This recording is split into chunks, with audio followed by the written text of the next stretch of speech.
Bonjour à tous et bienvenue sur apprendresuédois.com. Je m'appelle Thierry, je suis avec ma copine Sana. Sana, bonjour. Bonjour. Alors Sana, on va directement aller dans le vif du sujet. Quel est le thème de la leçon aujourd'hui? Heter han Zlatan? Heter han Zlatan. Donc le thème de la leçon aujourd'hui, c'est simple, c'est poser des questions. Des questions qui peuvent être répondues par oui ou par non. Des questions très simples, c'est le format basique de questions. Alors, Heter han Zlatan. Est-ce qu'il s'appelle Zlatan? Heter han Zlatan? Ja. Ja. Ja, det heter han. Heter han Zlatan? Nej, han Nej. heter Thierry. Han heter Thierry. Donc voilà, la forme grammaticale pour poser la question Heter han Zlatan, c'est on met le verbe en premier, il y a une inversion sujet-verbe, verbe en premier, puis han, Heter han, pronom, Zlatan, objet. Heter han Zlatan. Hein? C'est facile. Ja. C'est facile, on peut utiliser ça avec d'autres exemples. Talar du svenska? Ja. Est-ce que tu parles suédois? Et pas du talar svenska, comme on pourrait l'utiliser dans la structure grammaticale francophone. Non, ici il y a une inversion. On commence par le verbe, ensuite le pronom, ensuite l'objet ou le complément indirect, ça dépend. Alors, dricker du vodka, un autre exemple. Nej. Ingen vodka för dig? Nej, Mer inte för mig. gott. Inte Plus så pour moi. gott. Donc, dricker du vodka, c'est est-ce que tu bois de la vodka? Et pas du dricker vodka.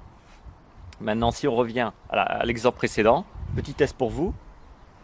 Comment est-ce qu'on dit? Est-ce que tu parles suédois? Talar du svenska. Excellent. Je sais que certains d'entre vous ont répondu juste et certains d'entre vous ont répondu faux. C'est pas bien ceux qui ont répondu faux, c'est très bien ceux qui ont répondu juste. Alors ceux qui ont répondu faux, on continue et ceux qui ont répondu juste, on continue aussi. Alors, heter du kött? Ja. Ja, du heter kött. Ja.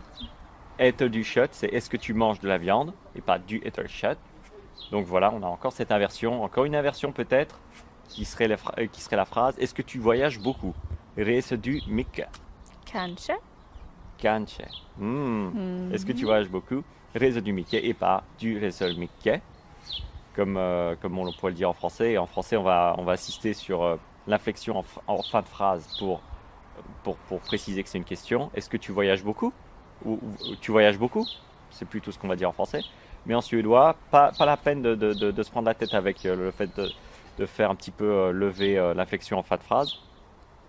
Parce qu'on a juste à mettre le verbe devant et tout le monde comprend que c'est une question. Ils sont bien, leur cerveau fonctionne bien au suédois. On le voit tout de suite avec les meubles Ikea. Ikea, väldigt bra. Bäst. Voilà, donc c'est tout pour cette leçon. Très facile. Maintenant, vous pouvez poser des questions. Vous répondez par ja, nej, eller kanske. Oui, Yes. non ou peut-être. Hein. C'était la leçon numéro 2, je pense. Det var lektion nummer 2. Jag tror det. Ja. Voilà. Heter han Zlatan? Talar du svenska? Dricker du vodka? Heter du kött? Es du végétarien? Est-ce que tu es végétarien? Encore une autre question qui commence par un verbe. Donc voilà, on ira plus en profondeur sur les questions de type comment t'appelles-tu et les questions qui utilisent un mot. Vad heter du? Vem träffade du idag? Etc. Yeah. dans les leçons qui arrivent. Mais juste retenir ça aujourd'hui, c'est très bien. Encore une fois, cette inversion sujet-verbe, verbe-sujet, avec un point d'interrogation en fin de phrase. Et c'est tout, 3 mots. Heter han Zlatan? Ja. Ja, han heter Zlatan. Passez une excellente journée. On se voit très bientôt sur apprendresuédois.com. Hej då till alla. Au revoir. Au revoir.